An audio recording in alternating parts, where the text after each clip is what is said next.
It's the Locked On Flyers podcast for Monday, January 29th, your daily dose of Flyers news, analysis, and high quality content that is overwhelmed with everything we have to talk about on today's show. It's a really big shoe. Your Locked On Flyers, your daily podcast on the Philadelphia Flyers. Part of the Locked On Podcast Network, your team every day.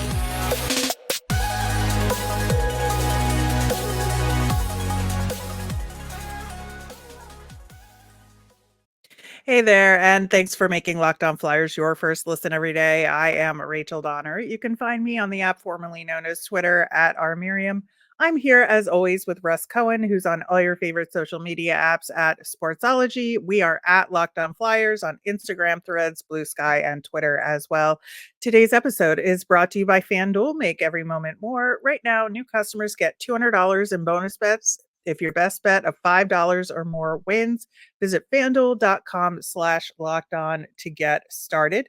You can find us over on YouTube or on the SiriusXM app or anywhere you listen to podcasts. You'll get our latest episode as soon as it's available here on the Locked On Podcast Network, your team every day.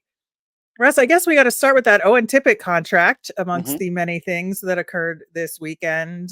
8 years, 6.2 million AAV. And, it'd been brewing for a little bit. The word was kind of out there, but I'm really interested to hear what you think about the term, especially on this one.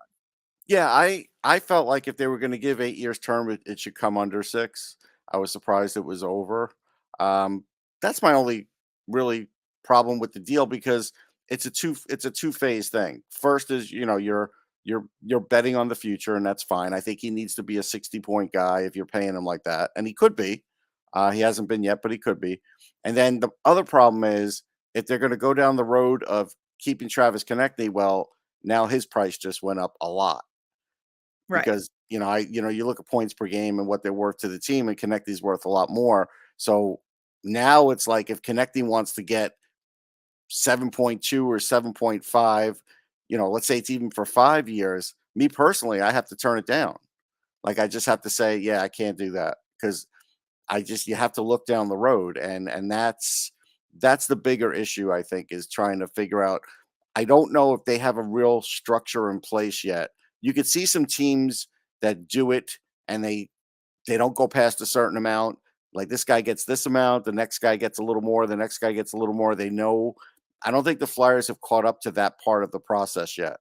Yeah, and I think that, with Owen Tippett, obviously, despite the injury, he's had a real hot streak. And so he Mhm. picked a really good time to put ink to paper Yep. on his side of things, which that's his right to do. And I think his price probably inched up a little bit over the last like month or so with his agent and negotiations. And maybe the initial offer was under 6, and this is where they wound up. But it does have an effect downstream. To your point about Konechny, I think Konechny would ask for more than that. Even like I think Konechny's asking for 7.5 at this point. Yeah, well, that was the number But I gave. The high number was 7.5, and if he does, yeah, I agree with you. Then what are you going to do?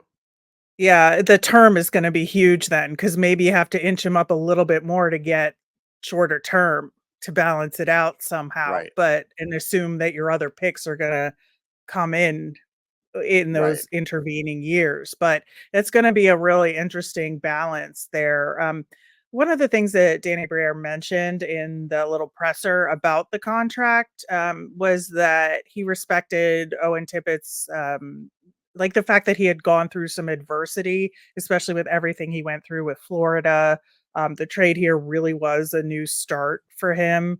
And, I think like the rest of it is, to be expected, in terms of what he said. He fits the long-term vision of the team. He's the right age, the right skill.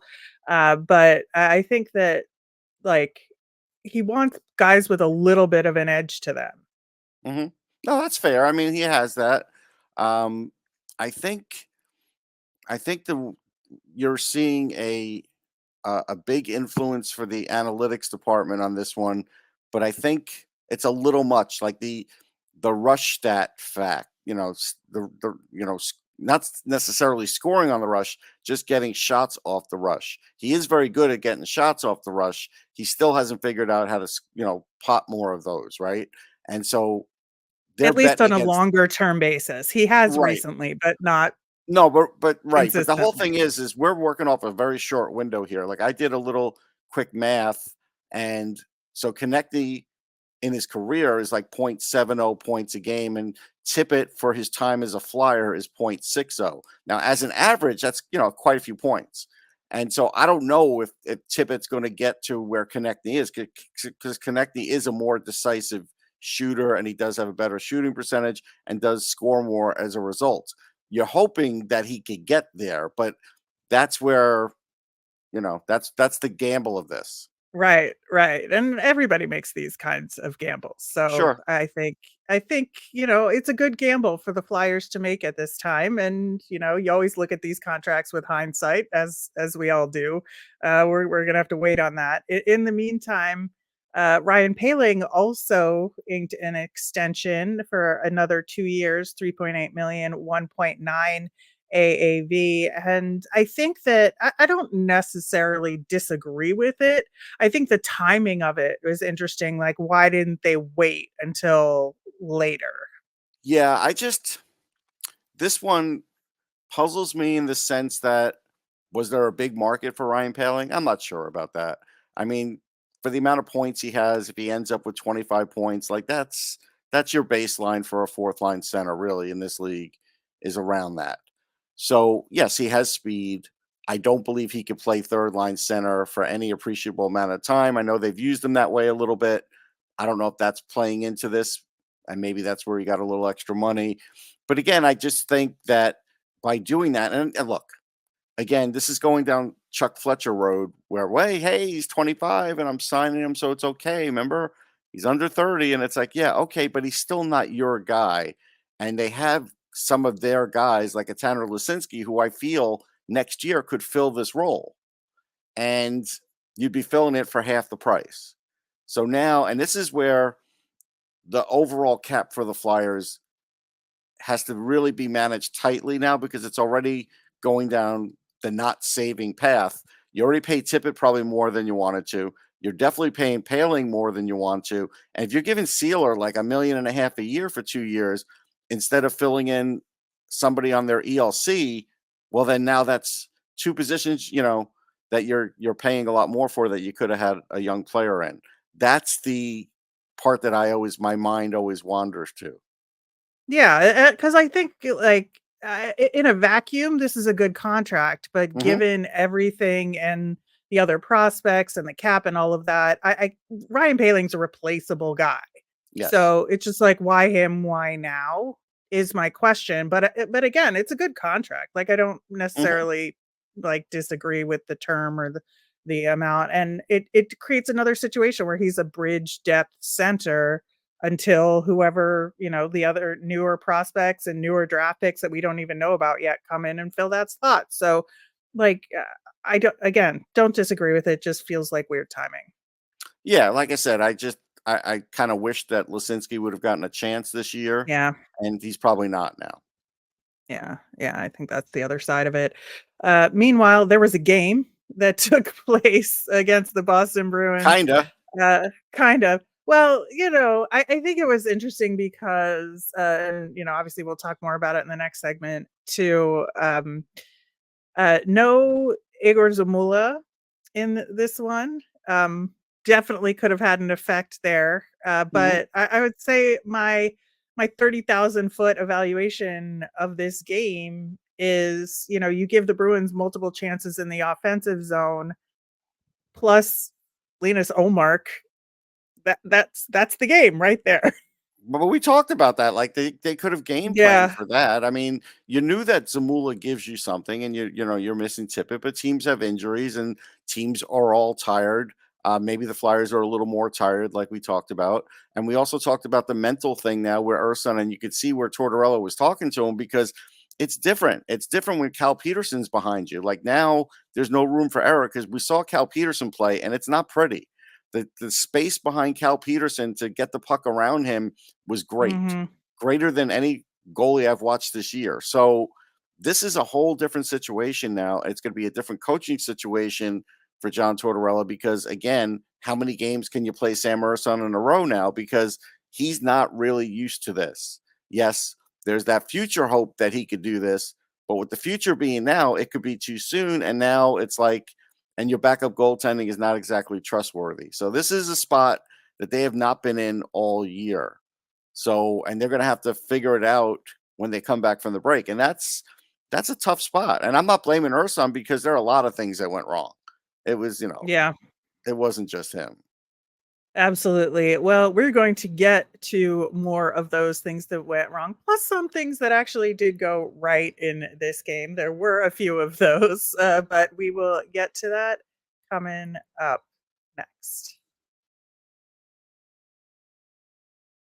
Passion, drive, and patience. What brings home the winning trophy is also what keeps your ride or die alive. eBay Motors has everything you need to maintain your vehicle and level it up to peak performance. From superchargers, roof racks, exhaust kits, LED headlights, and more. Whether you're into speed, power, or style, eBay Motors has got you covered. With over 122 million parts for your number one ride or die, you'll always find exactly what you're looking for. And with eBay Guaranteed Fit, your part is guaranteed to fit your ride every time or your money back. Because with eBay Motors, you're burning rubber, not cash. They've got all the parts you need at the prices you want, and it's easy to turn your car into that MVP and bring home the win. Keep your ride or die alive at ebaymotors.com. Eligible items only, exclusions apply. eBay Guarantee Fit only available to U.S. customers. Tomorrow on the show, we will have our Phantoms Tuesday report, including how Bobby Brink is doing so far. And spoiler alert, very good. 3 goals in 2 games. Plus, we will be answering your mailbag questions later this week. So get them in. You can email us at lockdownflyers@gmail.com. Send us a message on Twitter or comment on our YouTube channel. So, Russ, continuing our Flyers versus Bruins discussion, I think that those it was the defense and the structure that let up a little bit because if you Hmm. look at like the heat map for this game, like all the Bruins goals were from right net front. And it was those multiple chances and not clearing the puck out. And I think also not like creating an effective like way to push guys out from out front. Yeah, I think that's definitely a thing. I mean, you could see where that the Bruins like to score, especially someone like Pasternak. You could see Yeah. um, the way they were able to pass cross ice and they were able to, again, some of those things that we've talked about on previous shows, they did some film study on and could see how to break down the Flyers. And so definitely, some of that was going on. There's some weird goals too, obviously, with Heinen. Right. I know I said Heinen was going to score. I didn't know he'd score like that, but whatever. Yeah. Goal's a goal, right? But the Yeah. point Yeah. is, yeah, it was one of those games where um, they were overmatched. They just were overmatched, and the coach knew it. We knew it, and it doesn't mean, like you said, then some things didn't go right. But the bigger thing here is okay. Now what are the Flyers? Because whatever they did in the first half of the season is going to be different than how you are after the break because just naturally things change. Even if they get both players back, things change. It doesn't matter. And the goaltending's changed. And so now they have to do a lot of work. They have to try and Yeah. become a different team because I do think they were relying on their goaltending a lot to kind of wallpaper for some of the defensive errors. And now they don't have that. They don't have that luxury.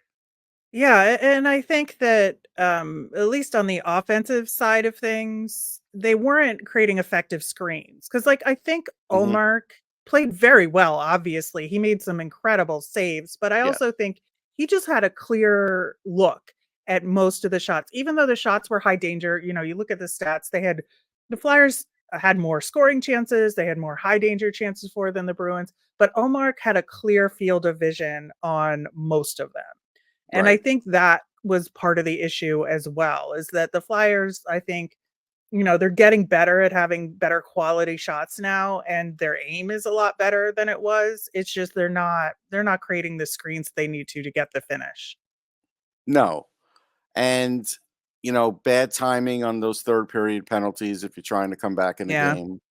I That mean, Lawton penalty was just like yeah. where he just knocked Allmark over. Yeah. Those kinds of things. Like I get it. There was frustration, fine. Yeah. But now you're on a legit losing streak and you gotta try and snap out of that. Right. A couple of things I really liked in this game. When the line blender started, I really liked Couturier with Forster and Lixel.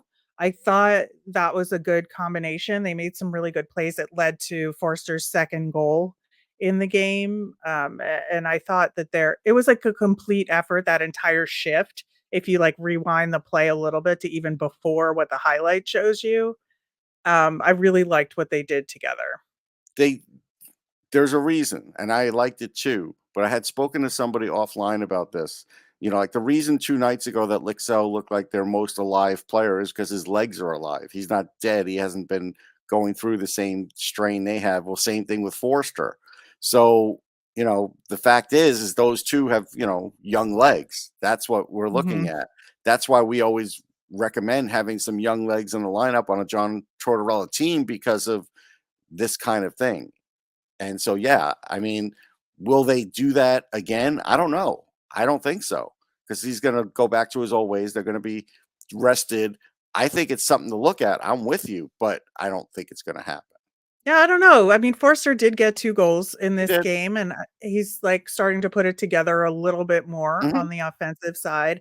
I think Torts will definitely reward Tyson Forster. It's just a matter of whether he has the vision, Well, he's been to rewarded look the whole time, right? He wasn't playing that well for right, a while, except physically. So I think he's been rewarded the whole time. The question is he going to reward Lixell or is Lixell just going to go back down?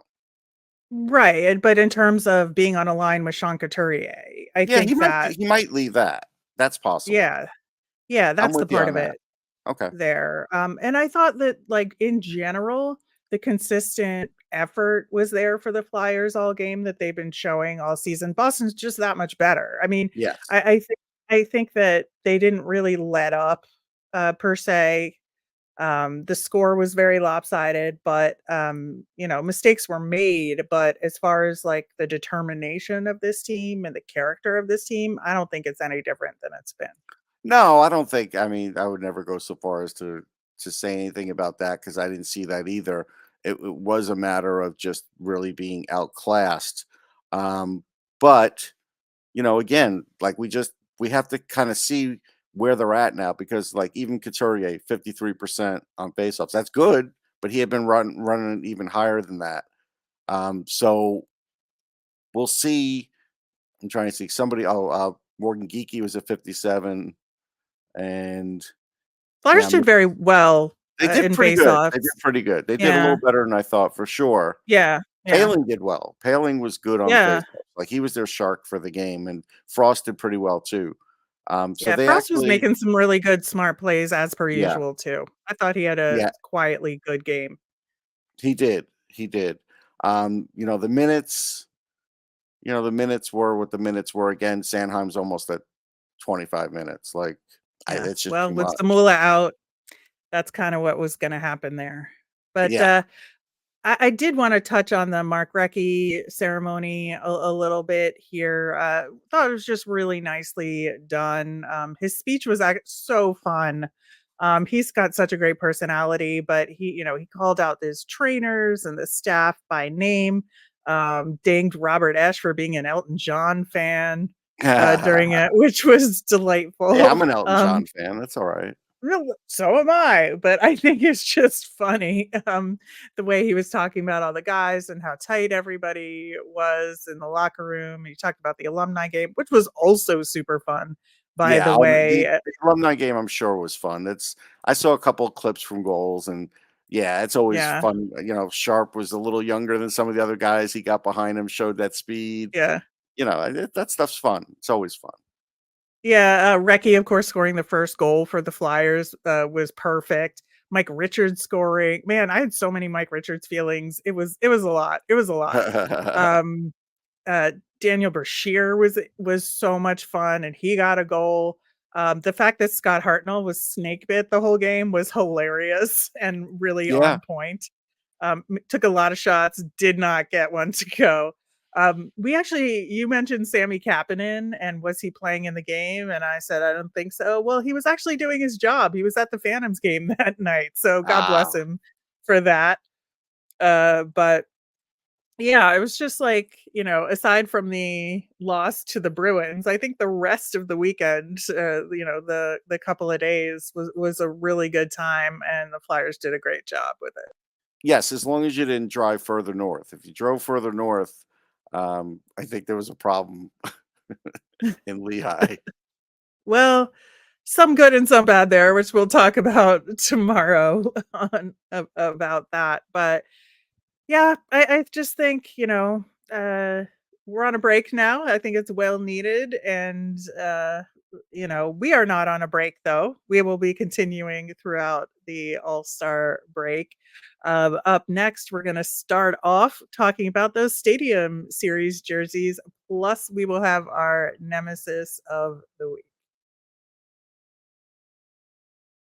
Happy Super Bowl to all who celebrate from FanDuel, America's #1 sports book. If you like me, Super Bowl Sunday is all about scoring the best seat on the couch, grabbing your favorite football snacks, and placing some super bets. I always kind of like the prop bets. I think they're fun. Which commercial is going to run first? It'll be like, is it Doritos or a couple of other companies? That's good. I would never bet on the coin flip. I don't believe in that. I will say that. But those prop bets are fun, and that's what makes the Super Bowl a lot of fun. FanDuel has so many ways for you to end the season with a W or two or three. Not only can you bet who will win the Super Bowl 58, but FanDuel also has bets for which players will score a touchdown, how many points will be scored, and so much more. New customers join today, and you'll get $200 in bonus bets if your first bet of $5 or more wins. Just visit fanduel.com/locked on to sign up. That's fanduel.com/locked on. Make every moment more with FanDuel, an official sportsbook partner of the NFL. Locked On has launched the first ever national sports 24/7 streaming channel on YouTube. Locked On Sports Today is here for you 24/7, covering the top sports stories of the day with local experts of Locked On, plus our national shows covering every league like Locked On NHL. Go to Locked On Sports Today on YouTube and subscribe. Russ, those Stadium Series jerseys are here. And I think, they're jersey taste is so personal and It so is. individual. But I think people had mixed feelings about three of them, I would say people loved the Devils ones. People I thought liked, that was the best one. I'm going to be yeah, honest.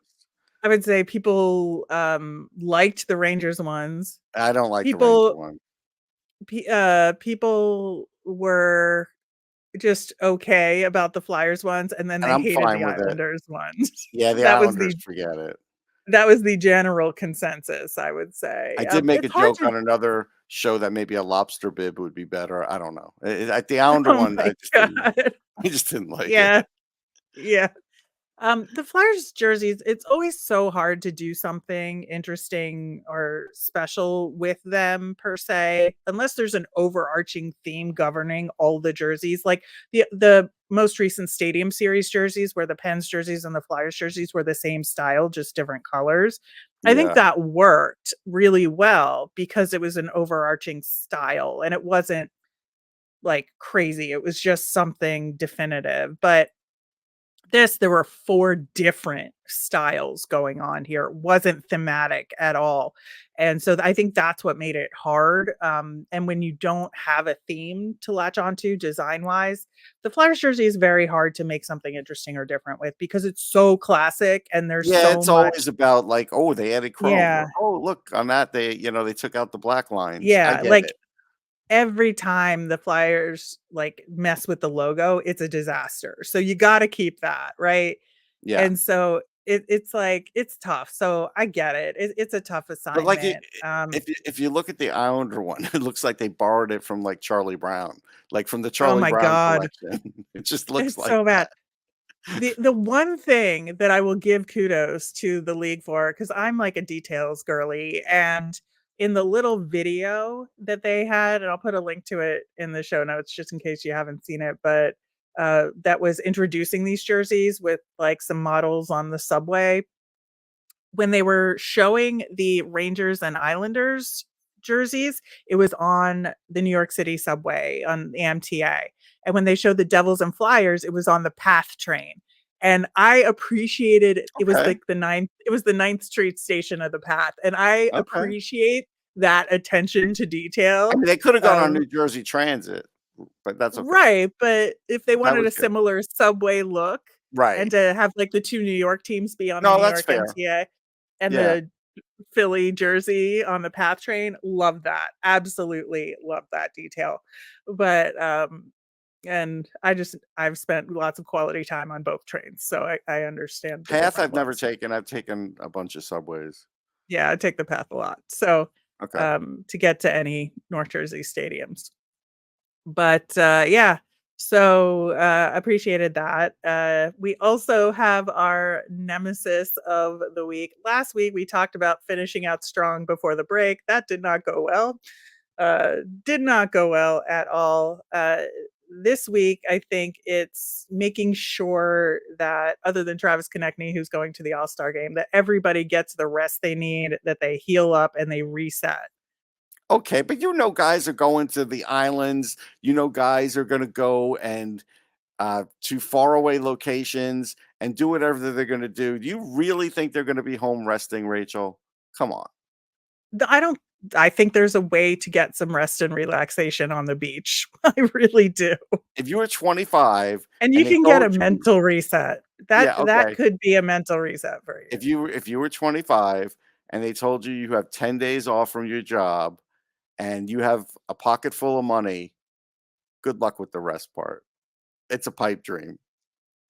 Listen, that's part of their job. So I hope they can get whatever recovery, like if you're dinged up a little bit, all that recovery happens. Unrealistic. That's what I'm going to All say. right. Okay. Yeah, my nemesis will just be the time off from regular hockey. It's Look, I write, so I could definitely write a lot, and since I do prospect work, it's not going to slow my job down. But um, I like it going to games, covering games, having it on TV, all of that, and it's all going away. I'm going to have to watch the All Star game and get what I can grab out of that, but it's going to be slow and it's going to be tedious, and it's a bad time of the year in that regard. Yeah, well, there's in addition to the All-Star game, there's also PWHL hockey going on, True. so it's a good time to check that out as well. Some more attendance records set up in Ottawa, and it's a good time. Some really good hockey so far. Hillary Knight got on the board with an And my new draft OT list will be winner. out. And my new draft list will be out. So we could talk about Well, that that's good. over the coming Yeah. week. Yeah, we will absolutely be doing that. But in the meantime, that will do it for today's show. Thanks so much for making us your first listen today. Tomorrow, like I said, we're going to be talking about any trickling news coming out of the Flyers as well as Phantoms Tuesday. And yeah, some continuing conversations to be had about the Lehigh Valley Phantoms. As a reminder, we always want to hear from you. If you've got a mailbag question for us, you can send it via Twitter at Locked On Flyers. You can email us at lockedonflyers@gmail or comment on our YouTube channel. I'm Rachel Donner. I'm on Twitter at rmiriam. That's RMIRIAM. I'm Russ. I'm at Sportsology, SPORTSOLOGY. Have a great day, everyone.